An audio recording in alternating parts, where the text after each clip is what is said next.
the planet Kelvaris was peaceful. Its cities stood in perfect harmony with nature, vast forests, tall mountains, and serene oceans creating a landscape few had ever seen. The inhabitants were known for their kindness, living under the banner of the Galactic Union, where peaceful cooperation among the stars had existed for centuries.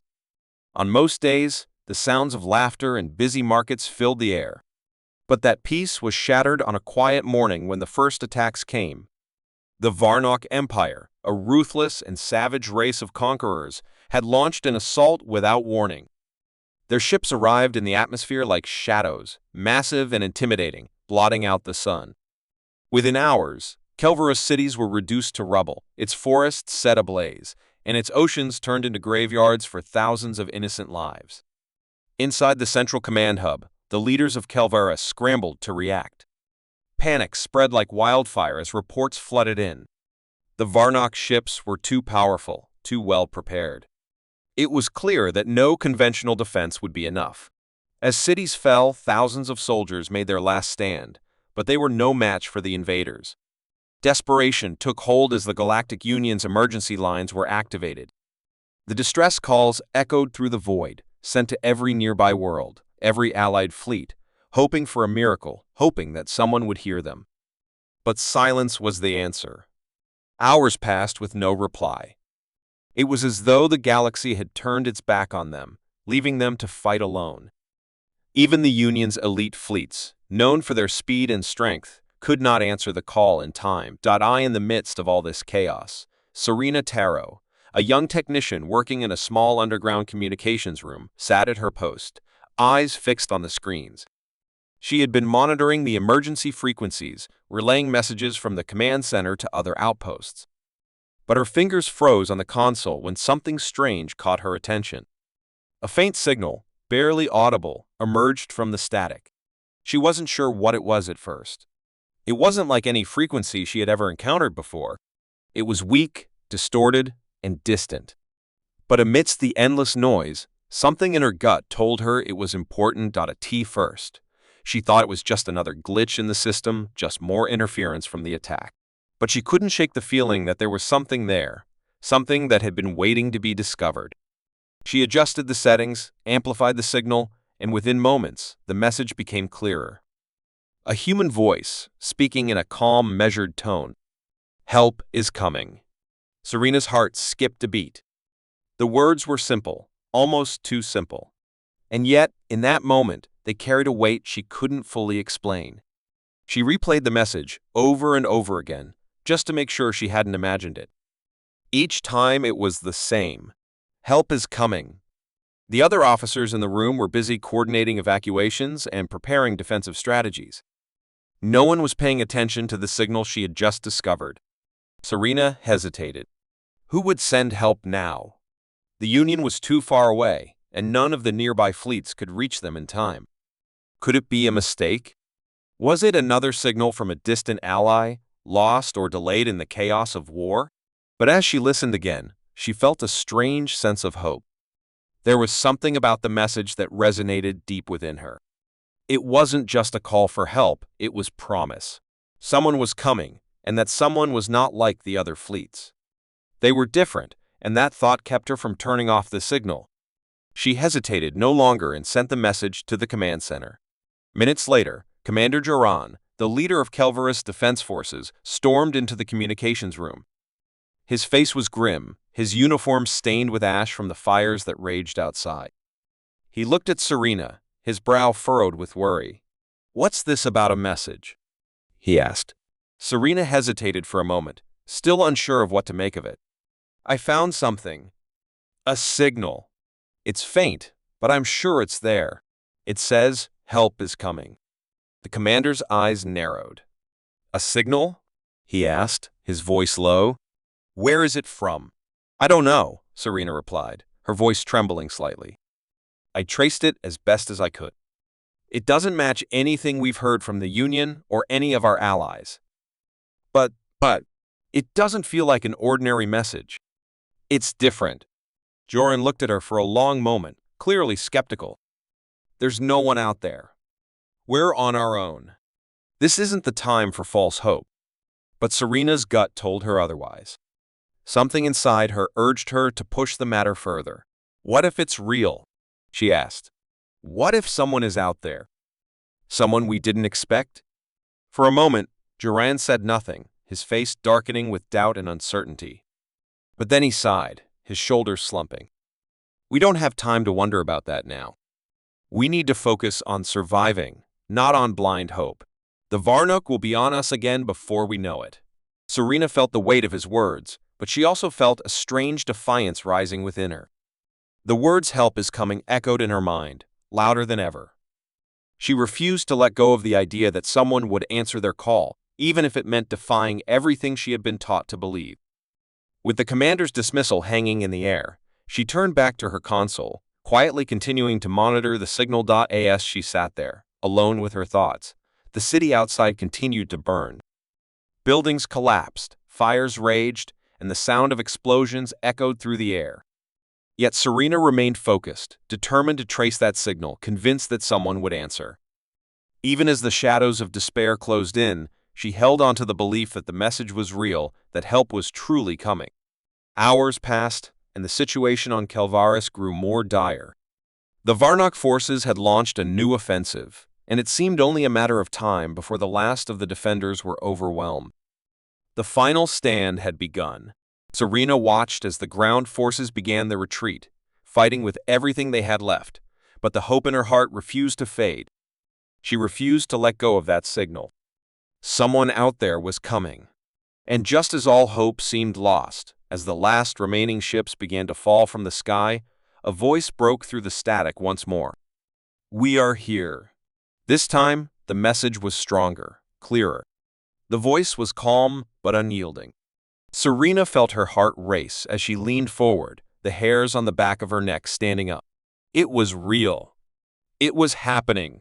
The Ghost Fleet was coming. In the far edges of the galaxy, where stars blinked like dying candles and silence ruled the void, there was a name that traveled from system to system, not through official channels or galactic news, but through whispers, old stories, and the terrified eyes of survivors. They called it Earth's Silent Fleet. It was said to appear when hope was lost, when death was certain, and when no one else dared to come. Many believed it was just a myth, an old war story told to scare children or inspire fading soldiers, because Earth hadn't been seen in centuries. After they left the Galactic Union under mysterious terms, humans disappeared without warning, abandoning diplomacy, trade, and even their outer colonies. No messages, no explanations. Just silence. No one knew what had happened to them, and over time, the galaxy forgot. But a few remembered those who had once fought beside humans, and those who had fought against them and barely lived to tell the tale. They spoke of strange ships with no communication signals, no visible engines, and no warning before they struck. There were no negotiations, no threats, and no prisoners. Just destruction delivered with surgical precision and vanishing without a trace. It was this legend that returned to life when the peaceful world of Thalos Prime fell under siege by the ruthless warlords of the Drakari Horde. These raiders had destroyed countless systems, feeding off fear, leaving planets burning in their path. No one had dared stand against them in years. They came to Thalos Prime expecting the same: a quick victory, a silent world, and no resistance. But things were different this time. In the last transmission from the Thalos Planetary Defense, a strange object had been detected just outside the system. It wasn't a known vessel. It emitted no radio waves, no heat, and no energy pulses. It moved slowly, silently, and with purpose. At first, the Drakari dismissed it as space debris. But when the first of their cruisers exploded into fine dust without warning, panic set in. No alarms had gone off. No enemy fire had been detected. It was like the ship had been erased from existence, not destroyed by weapons, but removed from reality itself. Silence. Then came the moment that turned fear into terror. The flagship of the Drakari fleet, armed with the most powerful shields in the quadrant, lost all systems at once. Lights failed, oxygen vents sealed, weapons froze, and then complete blackout. When a rescue team was finally sent, they found the ship floating dead in space, with its crew unharmed but unconscious, every one of them dreaming the same nightmare, a single ship staring at them with no face, no sound, no life, but with cold judgment. The survivors were left alive on purpose, as if to spread the story. That was when the name resurfaced: Earth's Silent Fleet. The story traveled fast, and even the most powerful empires began to watch the stars more carefully. Meanwhile, deep within the command core of the Galactic Union, old files were being reopened. Records of Earth's withdrawal, their strange experiments with artificial gravity, stealth drives, and quantum weaponry technologies that had been too dangerous to share were once again being reviewed. No one had seen a human in over 150 years, but it was now clear they had not vanished. They had evolved.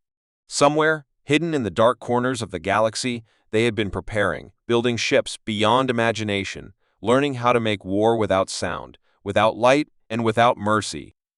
The Drakari, in their arrogance, had awakened something that should have remained hidden. As for the people of Thalos Prime, they were saved not by the Galactic Union, not by their neighbors, but by shadows from humanity's past. The world was left untouched, but a single message was found etched in its orbit, not transmitted but burned into space itself: we remember. We return only when silence is broken. From that day forward, every empire took notice. Pirates disappeared in certain zones. Slavers found their ships hollowed out and their captains missing. Warlords refused to conquer planets that once had trade ties with Earth. And in every dark corner of the galaxy, the legend grew. Some say the Silent Fleet watches from black holes, others say they live inside folded space. But one thing is clear: when evil rises too far, when the galaxy turns blind to suffering, and when no one else dares to act, Earth's Silent Fleet comes without warning, without voice, and without fail. They are not here for diplomacy. They are not here to be heroes. They are a reminder that some forces in the galaxy still fight in silence for what is right, and their silence is the last sound their enemies ever hear. The planet Veltrax 7 burned beneath a red sky, its surface cracked open by orbital strikes, its cities crushed under the boots of the invading Coran Dominion, a brutal empire that believed in domination through terror. The people screamed for help, but their messages were blocked, jammed, and silenced. The Galactic Union had already pulled back, calling the world a lost cause. Resistance leaders hid in the underground tunnels, watching their world fall apart, knowing no one would come. But in the darkness above the smoke-filled sky, something ancient moved without sound. It came not with sirens or bright flashes, but through silence so deep it crushed the air around it. A single ship, darker than space, slid through the fire of the upper atmosphere, untouched by heat, moving like a ghost through the burning clouds. The Quran scanners picked up nothing. Their warships didn't raise alarms. Their commanders didn't react until the first one exploded. No missile, no beam, just a sudden collapse, like the ship had folded in on itself. Panic followed, but it was already too late. One by one, the Quran fleet began to vanish. No trace was left behind except strange static on open channels and the smell of ionized metal in the air. The invaders on the ground tried to contact their command, but no one answered. The skies above, once filled with Quran firepower, were now empty. Then, in complete silence, the massive black ship descended, not quickly, not in a rush, but like a predator that already knew the fight was over. The people hiding underground saw its shadows stretch across the shattered ground, larger than anything they had ever seen, without engines, without sound, but filled with a quiet force that pressed on their hearts. The Quran soldiers fired everything they had: missiles, lasers, pulse cannons, but nothing touched the ship. It did not dodge. It did not shield. It simply continued forward, and the weapons stopped working, one after the other, like they forgot how to function. Vehicles shut down. Guns melted. Communications turned into whispers. Fear spread like wildfire among the enemy ranks.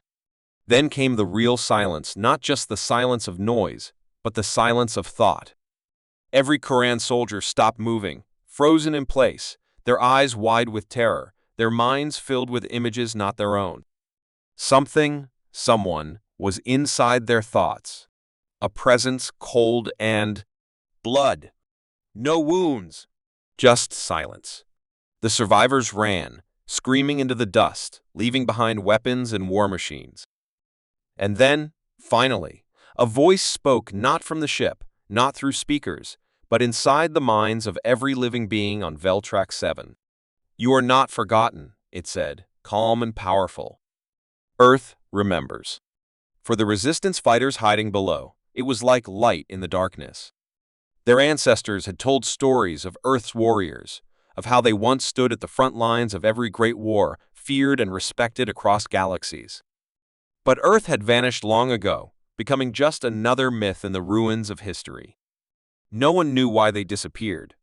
Some said they grew tired of galactic politics. Others believed they had gone to build something greater, away from the chaos of the stars. But now, they had returned. Not with banners or promises, not for alliances or rewards. They had come through fire and silence, and they had come to end suffering. The giant ship hovered for hours, scanning, watching, protecting. It sent no soldiers. It needed none. Just its presence made war impossible. When it finally rose back into the sky, not a single Quran soldier remained on Veltrax 7. The people emerged slowly, blinking into the smoky light, staring at the sky where the silent protector had vanished. All that was left behind was a strange symbol burned into the ground, a circle of stars, with one dark line cutting through the center. Some said it was Earth's new sign. Others said it was a warning. But one thing was clear: the legend of humanity had returned, not through words, but through action. Across the galaxy, the story spread like a storm. Worlds under siege hoped for the arrival of the silent ship. Tyrants feared its judgment. And deep within the core of the Quran Dominion, generals demanded answers, trying to understand how an enemy with no sound and no warning had destroyed an entire fleet in minutes. But there was no answer. No signal to track. No weakness to study. Just silence. And in that silence, fear grew. Somewhere, hidden beyond the edge of known space, Earth had built something the galaxy could not understand, a force that needed no war cries, no parades, and no politics. They moved in the dark, only when needed, striking with precision and disappearing before questions could be asked. They were no longer part of the Galactic Union. They followed no code but their own. And when they came through fire and silence, to remind the galaxy that even in the darkest times, some still fought for what was right, not with words, but with power that could not be stopped.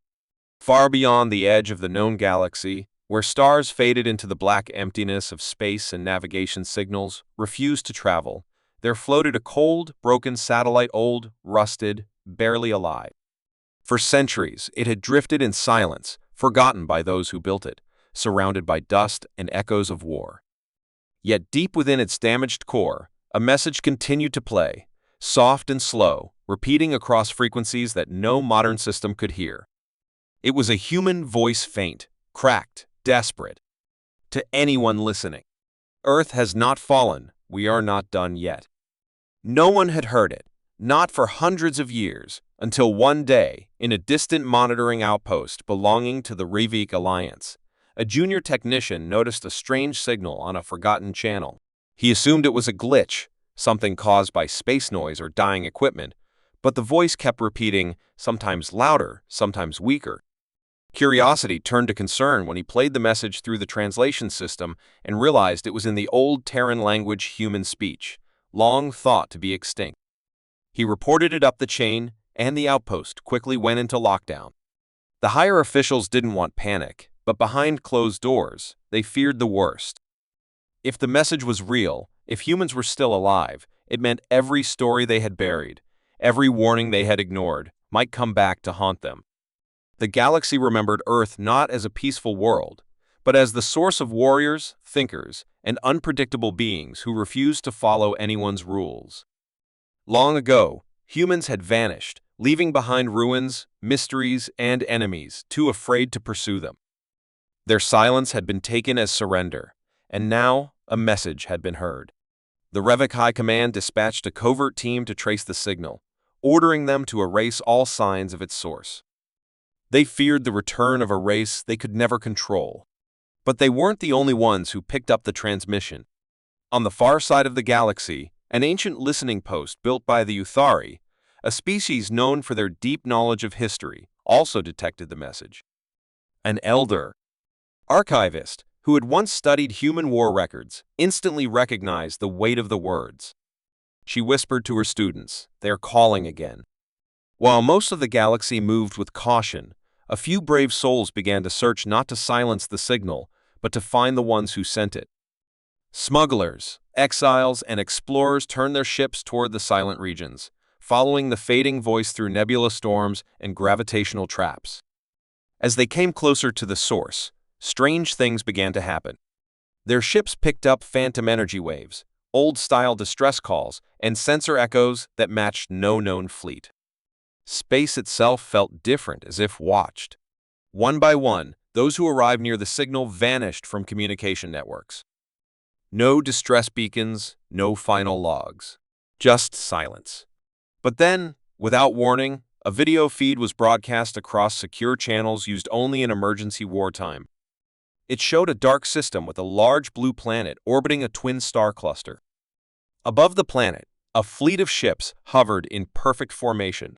They weren't glossy or polished like the modern designs. They were angular, covered in armor, shaped for function, not beauty. And each one carried a mark, an old Earth symbol burned into their hulls like a warning, a clenched fist over a burning star. The message beneath the image was simple: "We heard the call." Panic spread across the high councils of major powers. The Revok Alliance called for emergency talks. The Quran remnants, still recovering from past defeats, demanded answers. Was Earth back? Had the Silent Fleet returned? Was war coming again? But the humans didn't attack. They didn't speak. They didn't respond to any diplomatic contact. They just watched. Ships that got too close vanished without trace. Probes melted before reaching orbit. And all across the galaxy, people whispered legends that were once believed to be dead about human ships that moved without engines, about soldiers who didn't need weapons to win, about minds that could bend machines. In the deepest corners of space, small colonies that once called for help but never got answers began to receive silent aid food drops, weapon caches, medical supplies with unknown symbols. No one saw who delivered them. They only knew the pattern. The aid came after someone replayed the original message. Slowly, people realized the truth. The message had been a call, not for war, but for remembrance. A cry from a forgotten outpost, left behind in the dark, hoping that someone would hear.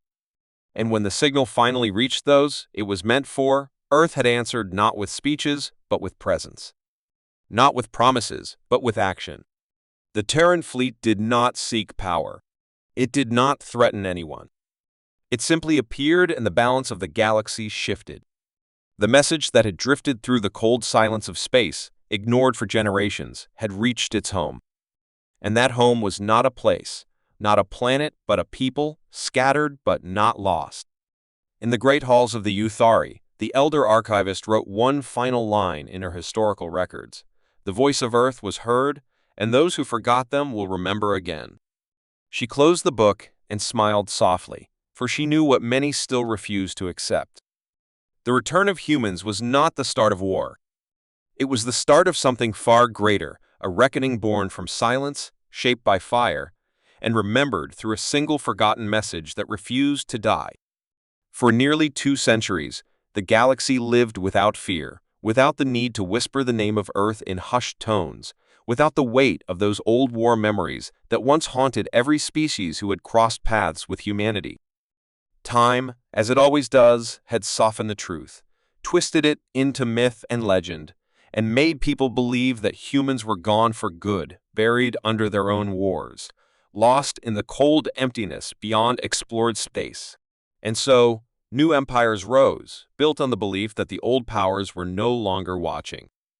The Tascari ruled the trade lanes with ruthless control, enslaving weak species in the name of commerce. The Orcs and warlords conquered outer colonies like a game, laughing as they crushed resistance under their cybernetic boots. The Xeran syndicates ran secret labs, experimenting on forgotten survivors from old wars. There was no one left to stop them, or so they believed. But then came the whispers. At first, they were ignored. Ships disappearing in dead sectors. Patrols failing to report back. Pirate bases found burned, with no signs of attackers, only scorch marks, shattered steel, and a single old Terran word carved into the walls, observed. Fear crept into the corners of high command centers, but no one dared to speak it aloud. They brushed it off as internal conflict or rogue AI incidents. Yet, the pattern grew. The silence before the storm stretched across systems until one day a broadcast was picked up in over 50 sectors at once. It was not a threat, not a demand. It was only a cold statement delivered in perfect old Earth standard. You were warned. We remember. Do you? Panic spread faster than light. The Tazkari scrambled their elite fleets, the Orcs shut down their outer expansions, and the syndicates tried to erase every record of their crimes. But it was too late. The return had already begun. From the edge of the galaxy, the silent fleet emerged not all at once, but system by system, appearing like shadows in space, never sending transmissions, never responding to hails. Their ships were unlike anything the new empires had ever seen, built for function, not fashion, with hulls scarred by time but reinforced by something far more advanced than current technology. Weapons that didn't glow or pulse, but struck with instant, precise destruction. Shields that didn't shimmer or spark, but absorbed entire barrages without a trace. No one knew how they operated. No one saw pilots or crew. Some believed they were drones, others thought them ghosts. But those who got close, those who survived, whispered of cold human eyes behind tinted visors, moving without emotion, speaking only when necessary. A syndicate lab orbiting Varric 9 was the first to fall publicly. Surveillance footage showed unidentified ships surrounding the station within seconds. No warning shots. No demands. Within minutes, the station's power was drained, its AI core disabled, and the research wiped clean. When emergency responders arrived, they found every prisoner gone, every scientist restrained, and every screen displaying the same words: respect is earned through action. The galaxy watched in stunned silence. No formal declaration of war had been made, and yet one by one, the centers of oppression, cruelty, and exploitation were being dismantled. And none of the powerful empires could stop it. For every move they made, the fleet was 2 steps ahead. Traps failed. Ambushes were turned against their senders. Espionage attempts vanished into nothing. Those who once laughed at the name of Earth now sat in war rooms, trembling at every unidentified signal. As the attacks continued, so did the rumors. A rebellion on Tazkari Prime claimed they were given weapons from men of Earth. A lost colony on the edge of the Nargol Rift reported being rescued by silent soldiers who left as quickly as they came. An Orcs dreadnought, considered unbeatable, was found floating powerless, its crew unharmed but unconscious. On its command deck, someone had scratched the words, "You forgot." We didn't. While governments panicked, ordinary people began to feel something else: hope. They remembered the old stories, the ones told in quiet voices, about a time when humanity stood not as conquerors but as protectors. The stories of impossible courage, of humans who faced extinction and survived, not because they were the strongest, but because they never gave up. And now, those same people had returned, not to rule, but to remind, not to enslave, but to deliver justice. Fear spread among the corrupt, while respect slowly returned among the forgotten. In a hidden chamber beneath the ruins of the old council station, an emergency summit was called. Representatives from every major power gathered to discuss the threat. But there were no solutions, only arguments, blame, and silence. Until a voice echoed through the room. Not from a speaker. Not from any known system. It was live, direct, and human. You built your empires on the belief that we were gone. You enslaved, destroyed, and manipulated without consequence. We are not here to rule. We are here to remind you what fear feels like and what respect truly means. Then silence again. No one knew where the voice came from. No trace, no signal. Just a presence. One by one, empires began to pull back. Treaties were signed with smaller species. Prisons were dismantled. Experiments were halted. Because even without more attacks, the message was clear: the humans were watching, and they could strike whenever they wished. People didn't speak of Earth as myth anymore. They spoke of it as legend alive, real and dangerous in the quietest way possible. Those who once ruled now walked with caution. Those who were oppressed began to rise, believing in the shadow that moved between stars. And so, across the galaxy, two emotions returned, one old, one long lost. Fear, for those who had forgotten what humans were capable of, and respect, for those who now remembered.